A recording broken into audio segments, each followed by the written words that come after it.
Bonjour à tous et à toutes, donc aujourd'hui on se retrouve pour une nouvelle vidéo. Je me suis plus ou moins apprêtée pour l'occasion. Je peux comprendre que c'est un style qui plaise pas à tout le monde et c'est un style que j'ai pas mis depuis fort longtemps, mais je me devais d'être dans le thème. Il y a quelques jours, je vous avais fait la chronique de ce livre Au revoir là-haut de Pierre Lemaitre. Je vous disais par la même occasion que je voulais vous faire une vidéo différence roman, livre, BD. Parce que comme je vous ai dit, j'ai vu le film, mais il y a peu, j'ai également acquis la BD.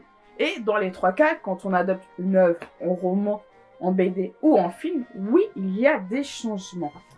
Chose que je peux très bien comprendre, des changements qui ne plaisent pas à tout le monde. Si vous entendez miauler, c'est parce que Sa Majesté a décidé d'avoir ses chaleurs actuellement. Oh, you touch my tra-la-la. My ding-ding-dong.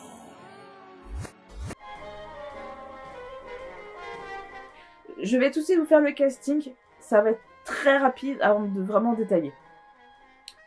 Donc dans le film, dans le rôle d'Albert Maillard, on a Albert Dupontel, qui donc est à la fois réalisateur et acteur.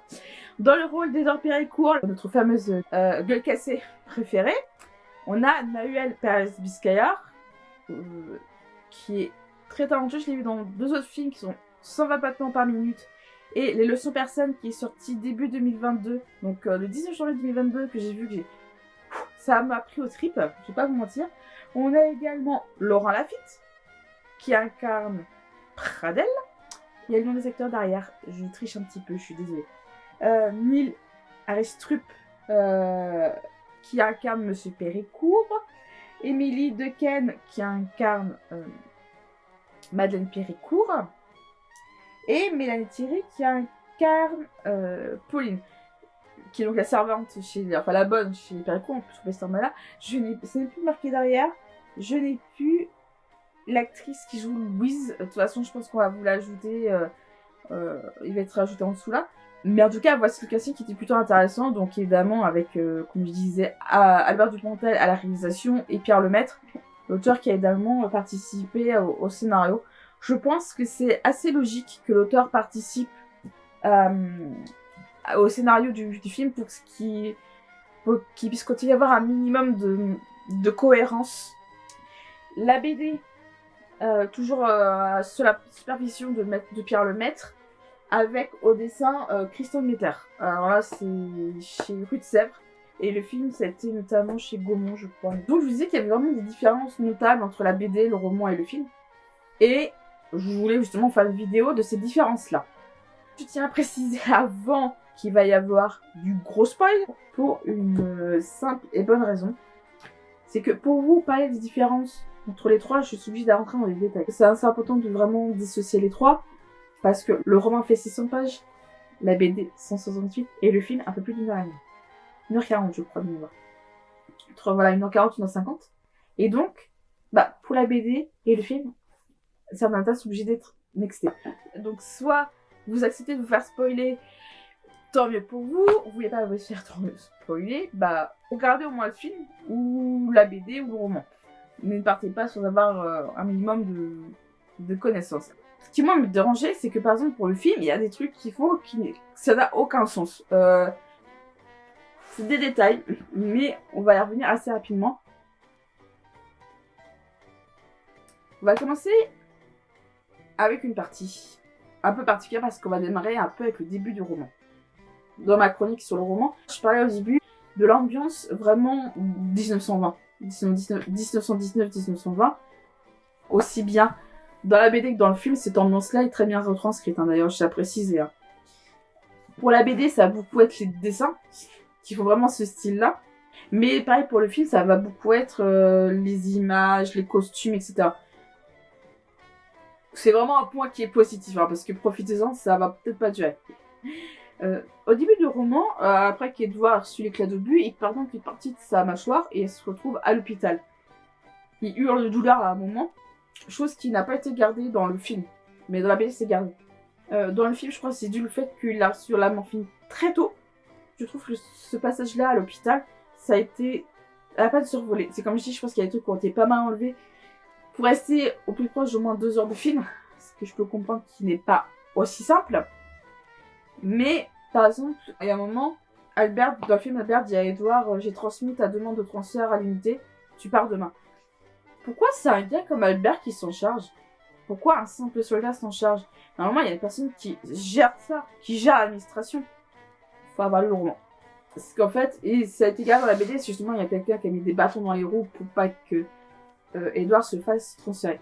Il y a un truc à changer, c'est comment Edward redécouvre sa gueule cassée. Dans la BD, le roman, il découvre avec son reflet auprès d'une fenêtre. Et justement, le côté fenêtre est gardé dans le film, parce que en fait, Edward va demander à Albert d'aller ouvrir la fenêtre. Donc Albert va ouvrir la fenêtre. Edward se lève, il y a à côté de lui, vous savez, les petites plaques, enfin les petits bacs en métal, en inox, où on mettait, vous savez, tous les ustensiles chirurgicaux, les ciseaux, les bistouris, etc. Et Edward prend ça et il se regarde dans le reflet. Je pense qu'ils ont utilisé notamment du maquillage pour donner vraiment l'aspect gueule cassée. Parce qu'on voit que dans le reflet. Autre point qui est aussi personne qu'on sait que ça a été survolé, cette histoire à l'hôpital. Dans le roman, dans la BD, il y a Albert qui s'est convoqué par sa hiérarchie par cette histoire de ce qui s'est passé lors du dernier assaut. Au point, ça se passe tellement mal pour Albert qui se fait littéralement tuer. Chose qui n'est pas dans le film, hein. Comme je disais, je trouve ça un peu dommage. Il y a une autre question qui peut se poser. C'est dit clairement dans le roman. Dans la BD, Edward le dit comme ça, mais sans plus. Dans le film, je trouve qu'on n'a pas de réelles explications. On n'a pas l'explication pure et simple. On peut faire que par supposition. Monsieur Péricourt, en fait, est d'accord pour financer l'intégralité de la construction du monument aux morts du 8e arrondissement de Paris. Pourquoi le 8e précisément? Dans la BD, ça l'est dit parce que Edward découvre l'article dans le journal disant justement pour le concours pour la création du monument aux morts. Il marche sur un bout de papier à Louise. C'est chez moi, faut que je participe. C'est pour ça que Monsieur Péricourt, en fait, veut financer le monument aux morts. C'est que vu que son fils est mort, il est né dans le 8e, et son nom n'est pas sur le caveau de la famille, je peux comprendre que Monsieur Péricourt veut que son fils, le nom de son fils, soit écrit quelque part. Je vous parle dans ma chronique du roman La présence ponctuelle de Madame Maillard. La barre d'Albert qui dit... Albert dit, c'est très bien que si Madame Maillard était là, elle aurait dit non. Dans la BD, a lié Madame Maillard. C'est-à-dire qu'il était facile de l'incruster dans un coin de case, avec des cases un peu en transparence, en principe même d'une pensée. Mais c'est un truc que tu peux évidemment pas faire en film, par peur de couper une dynamique. En parlant de dynamique, il y a un truc qui n'est pas présent dans le film, pas dans la BD, parce que Louise remplace ça, c'est le cahier de conversation. Edward a un cahier de conversation qu'il a avec Albert où il note tout. C'est souvent normalement. Pierre Lemaître a su mettre en place, oui, il écrit définitivement dans son cahier de conversation, et après ça a changé comme une sorte de discussion dans le roman. Pour pas casser ce truc-là, je pense, cette dynamique BD-film, justement, c'est retiré, et c'est Louise qui remplace ce cahier de conversation. J'ai envie de vous dire heureusement. Je vous donne un exemple, c'est ce qui fait que par exemple, ça fait une belle dynamique aussi dans le film. Quand Edward explique son arnaque à Albert, Edward parle avec une voix totalement détruite. On comprend un peu ce qu'il raconte à Edward, mais en fait, Louise, il fait... à un moment, Edward dit un truc et Louise dit « Mais c'est ça qu'il veut faire !» Mais justement, c'est parce qu'elle traduit ce qu'il dit. Je reviens un peu plus en détail par rapport à Edward tout à l'heure. Dans la BD, il y a pareil le coup de l'ardoise au début, qui est juste gardé une fois dans le film. Oh, j'adore comment Edward sur le merde là avec son ardoise là dans le film. Merde. C'était génial. Dans la BD, quand Edward dit pour un truc, il marque sur des bouts de papier, même à Louise. Hein. Mais en effet, c'est des trucs qui sont souvent effacés, etc.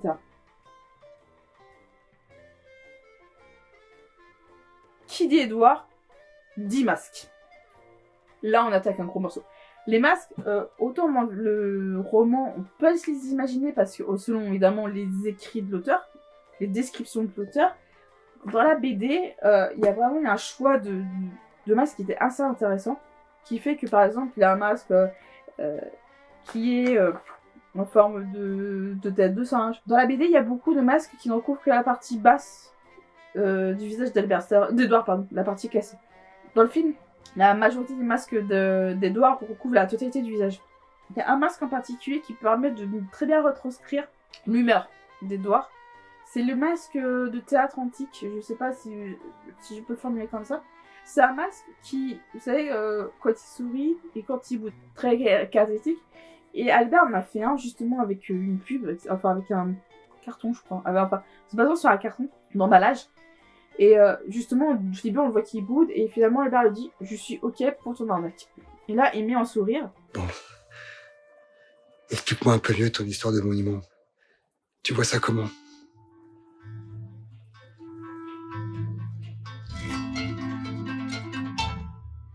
Et après, plus tard, Edouard apprend un truc qui est pas cool, et là, il se met à bouder.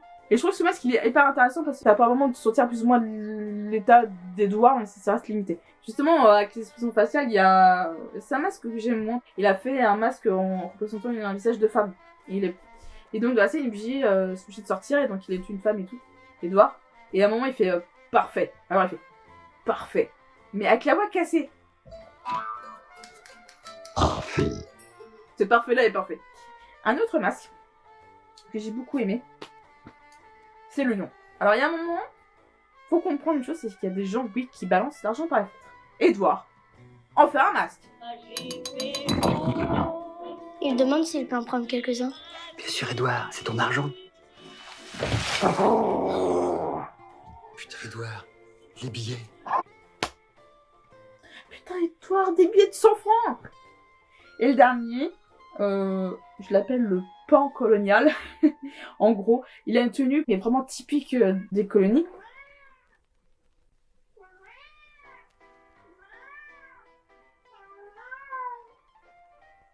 Je l'aime beaucoup celui-là. Mais c'est pas porté longtemps. Mais c'est vraiment des masques qui, généralement, qui recouvrent la totalité du visage chez Edouard, dans le film. La tête de cheval d'Albert. Alors, Edouard a fait une tête de cheval en masque, en forme de tête de cheval. Très symbolique le cheval pour Albert. Dans le roman, j'ai trouvé ça insolite, cette idée-là. Qui est vraiment importante aussi pour Albert, quand on apprend qu'il doit limite avec. J'ai imaginé, je trouve ça un peu bizarre. Enfin, j'avais pas vraiment d'a priori sur cette tête de cheval. Dans la BD, je la trouve glauque. Mais dans le film, ça dépend de la situation. Quand Albert le prend pour la première fois, je la trouve classe, cette tête de cheval. Quand Albert la met avec une situation, spécifiquement, ça fait glauque. Ça dépend vraiment du contexte. Mais c'est vraiment... la tête de cheval, je la préfère un peu dans le film. Si je dois choisir entre BD et film.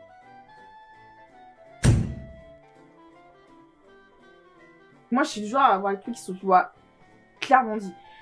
C'est vrai que dans le roman, on sous-entend qu'un personnage, là, un homme, serait totalement homosexuel. Dans le roman, c'est dit qu'en effet, il ferait comme fan avec n'importe quel de ses amants, etc., etc. Il y a le terme de amant qui est employé. Dans le roman, c'est pas... Enfin, le personnage ne dit pas... Enfin, le personnage ne dit pas clairement « je suis homosexuel, je suis attiré par les hommes » ou ce que tu veux. Moi, ça me posait problème. Parce que pour moi, j'ai du mal à imaginer... sur le coup, j'ai du mal à imaginer ce personnage pleinement homosexuel. Je préfère que ce soit clairement dit, plutôt qu'il y ait des sous-entendus. Mais dans la BD, c'est clairement montré que le personnage est homosexuel. Je ne montrerai pas les cases en question parce que c'est un peu trop cru. Dans le film, nada. Le personnage, tu sens qu'en fait, vu que il y a rien qui sous-entend ça, le personnage, tu te dis, bah, il est attiré par le sexe opposé. Mais en effet, je tiens à en parler, mais je ne veux pas décider de rentrer en profondeur quand vous voulez pas avoir de problème avec YouTube. Mais je trouve que l'homosexualité, comme le sujet que je mentionnais après, c'est en effet des sujets qui peuvent être jugés sensibles. Ce que je peux comprendre, mais malheureusement, des romans comme ça parle de certains sujets. Pourquoi on devrait les enterrer sous terre? En effet, je vous disais au début que la morphine, c'était un élément central du roman, d'ailleurs la consommation de morphine avec, comme ça s'appelle le cas dans le film, j'ai une forte concentration, c'est peut-être un peu exagéré. Mais en fait, dans le roman, Albert va se battre pour avoir de la drogue, pour avoir de la morphine pour Edouard. Parce que même à un moment, il avait une ardoise, Edouard il fait morphine, il marque morphine par d'interrogation. Donc en effet, pareil comme dans le roman, Albert se bat pour choper de la morphine pour Edouard.